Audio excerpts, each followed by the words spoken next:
अस्सलाम वालेकुम dear students, कैसे हैं आप लोग। मैं हूं हिना शौकत, आपकी केमिस्ट्री की टीचर। और आज के इस लेक्चर में हम स्टार्ट करने जा रहे हैं हमारा chapter number 2 which is structure of atoms. और आज के इस लेक्चर में हम देखेंगे इसका इंट्रोडक्शन और स्टार्ट करेंगे टॉपिक 2.1 एज वेल।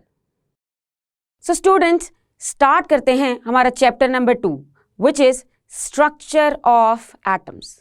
और इस चैप्टर के 3 मेजर पार्ट्स हैं। एक पार्ट में हम डिस्कस करेंगे theories and experiments related to the atomic structure, and then in the next part we will discuss electronic configuration in detail, as we know that electronic configuration is very important part of atomic structure. And in third section we are going to discuss isotopes and their uses. लेकिन इसके किसी भी part को start करने से पहले नज़र डालते हैं इस चैप्टर के एक इंट्रोडक्शन पे। अब जैसा कि इस चैप्टर का नाम ही है स्ट्रक्चर ऑफ एटम्स, यानी कि हमें एटम के स्ट्रक्चर को डिटेल से समझना है। अब अगर हम किसी चीज़ के स्ट्रक्चर को समझने बैठेंगे सो इट मीन्स हमें यह भी पता होना चाहिए कि वो स्टेप बाय स्टेप स्ट्रक्चर हम तक कैसे पहुंचा। As we have already discussed in chapter number 1 that atom is so small that we even cannot see it with the light microscope. आम आँख से देखने का तो सवाल ही पैदा नहीं होता, हम इसे एक नॉर्मल माइक्रोस्कोप से भी नहीं देख सकते। हमें एक एटम को देखने के लिए इलेक्ट्रॉन माइक्रोस्कोप की ज़रूरत होती है, और इलेक्ट्रॉन माइक्रोस्कोप भी फुल डिटेल में एटम को शो नहीं करता। यानी कि कितनी छोटी चीज़ है जिसे आप देख नहीं सकते, तो यकीनन उसका स्ट्रक्चर इतना आसान नहीं होगा। उसका स्ट्रक्चर हम तक पहुंचा है कुछ एक्सपेरिमेंट्स के थ्रू, जिसको हम डिटेल से इस चैप्टर में डिस्कस करेंगे। सबसे पहले देखते हैं कि एटम्स को डिस्कवर किसने किया। So there was Greek philosopher जिसका नाम था Democritus.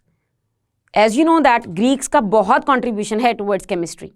So Democritus was the first person who suggested that matter is composed of tiny indivisible particles called as atoms. उसने पहली दफ़ा ये कॉन्सेप्ट दिया था कि हर चीज़ जो हमारे इर्द गिर्द मौजूद है वो छोटे छोटे पार्टिकल्स से मिलकर बनी है, और जो सबसे छोटा particles which would be indivisible, मतलब जो कि फर्दर डिवाइड नहीं हो सकता, हम उसे कहेंगे एटम। अगर आप बात करें एक पेंसिल की, तो एक पेंसिल को अगर आप तोड़ते जाएं तो एक ऐसा पॉइंट आना चाहिए जिसके बाद वो मज़ीद डिवाइड ना हो सके, तो हम उस पॉइंट पे उस स्मॉलेस्ट चीज़ को कहेंगे एटम। अब ये वर्ड एटम ऐसे ही नहीं आया, this word atom is derived from a Latin word, और वो वर्ड था Atmos, and Atmos meaning indivisible, और फिर उसी एटमॉस से अब भी एटम कहा जाता है। In the beginning of the 19th century, there was a scientist, he's a very important scientist in the history of atoms, John Dalton. John Dalton put atomic theory. And according to it, all matter is made up of small indivisible particles called as atoms. अब ऐसा ही नहीं कि सिर्फ John Dalton ने इस पे काम किया। Till the end of 19th century, it was considered that atoms could be indivisible. यानी कि इसको हम सब डिवाइड नहीं कर सकते, यानी कि एटम से छोटी कोई चीज़ नहीं है। ये till the end of 19th century scientist का ख्याल था। लेकिन in the beginning of 20th century, experiments performed by Goldstein, J.J. Thomson and Bohr, और भी बहुत से साइंटिस्ट का इसमें कंट्रीब्यूशन था। They revealed that atom is made up of subatomic particles as well. यानी कि ऐसा नहीं कि एटम सबसे छोटी चीज़ है कायनात में, उससे भी छोटी चीज़ें एटम के अंदर मौजूद हैं जिनके मिलने से एटम बनता है।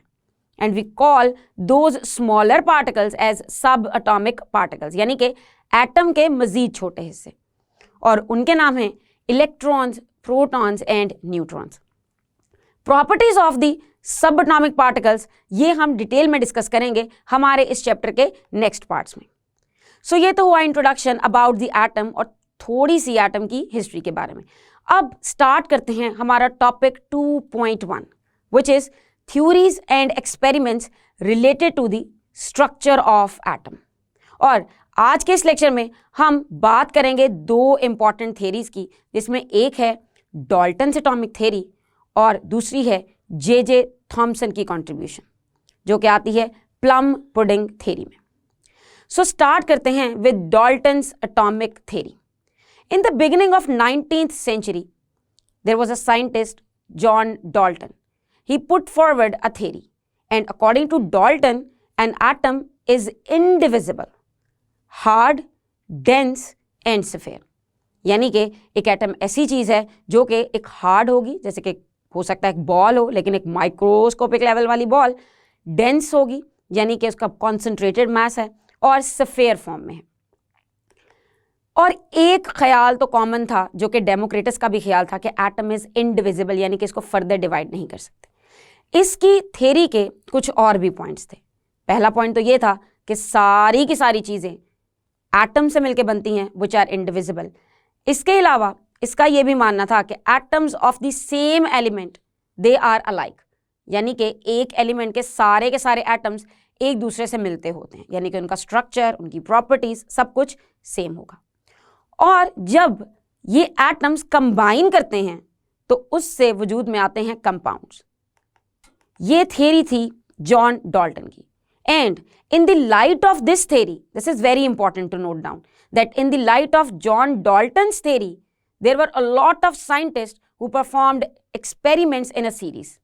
उन्होंने बहुत से एक्सपेरिमेंट्स किए, कुछ ने इस थ्योरी को राइट प्रूफ करने के लिए, इस थ्योरी को रॉन्ग प्रूफ करने के लिए और अपनी फर्दर एक्सप्लेनेशंस ऐड करने के लिए।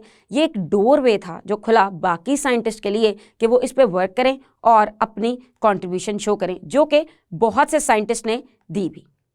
Now in late 1800s and early 1900s scientist discovered new subatomic particles.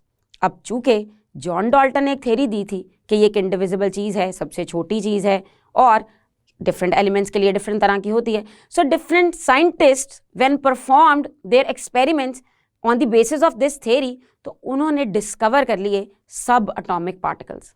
और ये हुआ है लेट 1800s और अर्ली 1900s में, यानी कि करीब करीब 1860 से लगा लें 1920 1930 के राउंड अबाउट। सो डिस्कवर किए हैं न्यू सब एटॉमिक पार्टिकल्स। तो जॉन डाल्टन की थ्योरी कोई उतनी सॉलिड नहीं रहेगी, ये जाहिर है उसमें कुछ ना कुछ चेंजेस आ जाएंगी। अब अगर बात करें जॉन डाल्टन की थ्योरी को in a thorough way, so we can say that this theory was all the matter is composed of atoms which are indivisible, indestructible building blocks. And while all the atoms of an element were identical, different elements had different type of atoms having different size and their mass.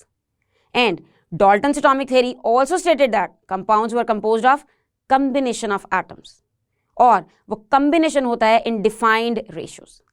इसके अलावा भी John Dalton ने काम किया था। उसने ये postulate किया था कि केमिकल रिएक्शंस रिजल्ट में आते हैं by rearrangement of the reacting atoms, यानी कि जो एटम्स एक केमिकल रिएक्शन में टेक पार्ट कर रहे हैं वो जब रीअरेंज होते हैं, यानी कि एक कंपाउंड का एटम टूट के दूसरे कंपाउंड के एटम के साथ लगेगा तो उससे बनेंगे न्यू कंपाउंड्स और उसी से केमिकल रिएक्शंस देखने को मिलते हैं। Now after John Dalton there is contribution of Goldstein.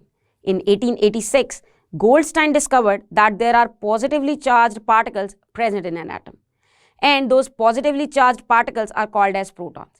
अब ये protons किस experiment से discover हुए और Goldstein ने इन protons की क्या properties बताई on the basis of his experiment, इसको हम इसी section में अपने next lectures में डिटेल में डिस्कस करेंगे। लेकिन यहाँ हमें एज एन इंट्रोडक्शन ये जरूर पता होना चाहिए कि after John Dalton there was a scientist who contributed in the discovery of proton and his name was Goldstein. अब चलते हैं एक बहुत ही इंपॉर्टेंट साइंटिस्ट की कंट्रीब्यूशन के बारे में, who was J Thomson. J Thomson की कंट्रीब्यूशन बहुत इंपॉर्टेंट है in the designing of structure of atom. अब मैंने बोला जे थॉमसन, आप कहेंगे ये किस किस्म का नाम है। So basically this is abbreviation of his name. उसका नाम था सर जोसेफ जॉन थॉमसन। सो जोसेफ जॉन की जगह हम यूज करते हैं जे। सो कॉमनली टेक्स्ट में आपको इसका नाम जे थॉमसन ही लिखा मिलेगा। He was born in England, यानी कि ये एक ब्रिटिश साइंटिस्ट है। अब पढ़ हम इसे केमिस्ट्री में रहे हैं, लेकिन सबसे इंटरेस्टिंग बात यह है कि ही वॉज अ फिजिस्ट। जी हाँ, वो फिजिक्स को पढ़ने वाला साइंटिस्ट था और उसकी फिजिक्स में बहुत सी डिस्कवरी हैं। And it was established that electrons and protons they are fundamental particles of matter. In 1897, J.J. Thomson found in an atom that negatively charged particles are also present and they are called as electrons. जैसा कि हमने अभी देखा कि Goldstein ने discover किए थे protons in 1886.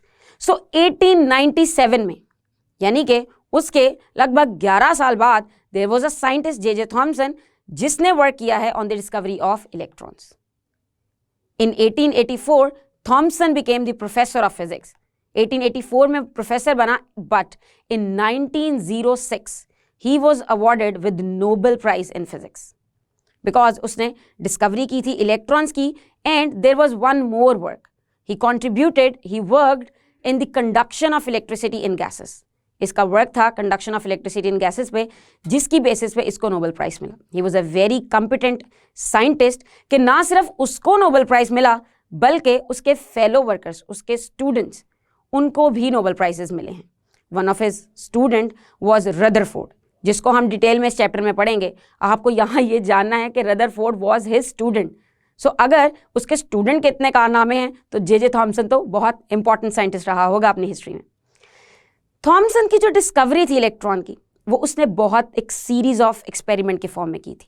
ऐसा नहीं कि एक ही एक्सपेरिमेंट किया और उसमें वो सक्सेसफुल हो गया. ही स्टार्टेड हिज एक्सपेरिमेंटेशन इन 1895 और वो उसने उसी लेबॉर्ट्री में स्टार्ट की थी जहां पे वो प्रोफेसर बन के काम करता था. So from 1895 he started series of experiments and finally in 1897 उसने की है डिस्कवरी ऑफ इलेक्ट्रॉन्स. अब ये डेट्स आपको कंफ्यूज नहीं करनी. You have to memorise the date of discovery of electron. Discovery of electron जो J.J. थॉमसन ने की थी, it was in 1897. And when we were talking about the Nobel Prizes, so 7 Nobel Prizes were awarded to those who worked under him. और इसके बेटे को भी Nobel prize मिला था. So based on the observations of J.J. Thomson, J.J. Thomson ने जो कुछ भी ऑब्जर्व किया इन सीरीज ऑफ एक्सपेरिमेंट, उसने एक theory the about the structure of atom and that theory is very important. उसका नाम है प्लम पुडिंग थेरी. अब आप कहेंगे ये तो किसी डिश का नाम लगता है, एक एटम की बात तो नहीं हो रही. प्लम पुडिंग, पुडिंग आपको पता है एक डिश होती है. Plum is a kind of fruit. Plum pudding basically एक डिश है जिससे रिजेंबल किया है J.J. थॉमसन ने स्ट्रक्चर ऑफ एटम को. प्लम पुडिंग में एक तरह का केक होगा जिसके अंदर आपको एम्बेडेड नजर आएंगे पीसेज ऑफ प्लम, यानी कि फ्रूट एम्बेडेड होगा. ऑलमोस्ट हर बाइट में ही प्लम का टेस्ट आता है. अगर आपने ये डिश पहले नहीं देखी तो आप अपनी स्क्रीन पे देख सकते हैं. सो प्लम पुडिंग को रिलेट किया है उसने एटॉमिक स्ट्रक्चर के साथ. According to J.J. Thomson, he just postulated that atom is a solid structure and that solid structure is positively charged. But it's not like कि सिर्फ और सिर्फ वो solid structure ही है और सिर्फ positive charge ही है, क्योंकि हम जानते हैं कि अगर किसी चीज़ पे सिर्फ और सिर्फ positive charge होगा तो वो stable नहीं होगी. तो अगर किसी चीज़ पे positive charge है तो यकीनन उस पर negative charge भी होना चाहिए ताकि positive negative एक दूसरे को करें cancel और वो चीज़ जाए stability की तरफ. अब ये तो श्योरिटी बन गई थी कि पॉजिटिवली चार्ज प्रोटॉन्स डिस्कवर हो गए हैं, गोल्डस्टाइन ने किए, और इलेक्ट्रॉन्स डिस्कवर J.J. थॉमसन ने किए. तो आखिर ये प्रोटॉन्स और इलेक्ट्रॉन्स किस तरह से अरेंज हैं इन स्ट्रक्चर ऑफ एटम, इस मसले के लिए आई थी plum pudding theory. And according to plum pudding theory, J.J. Thomson said that कि होगा क्या कि there is a solid positively charged mass and electrons which are negatively charged particles, they are scattered in that positive charge. यानी कि अगर आप इसे diagrammatically show करें, so you're going to draw a circle, आप एक सर्कल बनाएंगे और उस पूरे सर्कल पे आपको इमेजिन करना है sphere kind of thing. You have to imagine कि उस सारे पे है पॉजिटिव चार्ज और फिर आप उसमें कहीं कहीं सर्कल्स ड्रॉ करके उसमें नेगेटिव चार्ज शो कर सकते हैं. So this would be the plum pudding model of atom. तो क्या आज जो हम एटम स्टडी करते हैं वो इस तरह का दिखाई देता है? यकीनन वो इस तरह का दिखाई नहीं देता. अब की डिस्कवरीज इससे थोड़ी मुख्तलिफ हैं क्योंकि इसमें और भी बहुत से साइंटिस्ट का कंट्रीब्यूशन है. मगर द थिंग इज, इसके मॉडल ने बहुत ज़्यादा रोल प्ले किया अगले साइंटिस्ट को एक बेस देने के लिए, और उस बेस पे अगले साइंटिस्ट ने वर्क किया. अब हम अपनी अगले लेक्चर्स में स्टार्ट करेंगे इंडिविजुअली 1 by 1 और डिस्कस करेंगे सारी की सारी डिस्कवरीज को डिटेल में। बट सो फार हमने जितना स्टडी किया है in this whole thing, you need to memorise some important questions as well, जिसमें सबसे बड़ा क्वेश्चन ये है कि what was the theory of John Dalton, और फिर आता है what is plum pudding theory. फिर आपको ये भी याद करना है हु डिस्कवर्ड एटम्स फर्स्ट, जिसमें आएगा Democritus, who was a Greek philosopher. ये आपको एमसीक्यू की फॉर्म में भी पूछा जा सकता है। इसके अलावा आपको डेट्स भी याद करनी है, जो डेट्स इंट्रोडक्शन में आई हैं और जो डेट्स जे थॉमसन, गोल्डस्टाइन और जॉन डाल्टन की आपने याद की। In this whole chapter concept तो बिल्ड करेंगे साथ साथ, लेकिन साइंटिस्ट के नेम और उनकी कंट्रीब्यूशन के ईयर्स को भी हमें अच्छे से याद करना है, because exam point of view से वो भी बहुत इंपॉर्टेंट है। सो स्टूडेंट्स, आज के इस लेक्चर में हमने देखा है इंट्रोडक्शन टू दिस चैप्टर, और साथ ही साथ हमने पढ़ी हैं कुछ मजे मजे की theories related to the atomic structure, और वो थ्योरीज थी जॉन डाल्टन की और जे थॉमसन की, which was plum pudding theory. मुझे उम्मीद है कि आपको थ्योरीज समझ आई होंगी। हम अपने आने वाले लेक्चर्स में 1 by 1 साइंटिस्ट की डिस्कवरीज को स्टडी करेंगे, और फर्स्ट डिस्कवरी होगी डिस्कवरी ऑफ कैथोड रेज या फिर डिस्कवरी ऑफ इलेक्ट्रॉन्स। तब तक के लिए अपना खूब सारा ख्याल रखिएगा और खूब सारा पढ़िएगा। अल्लाह हाफिज़।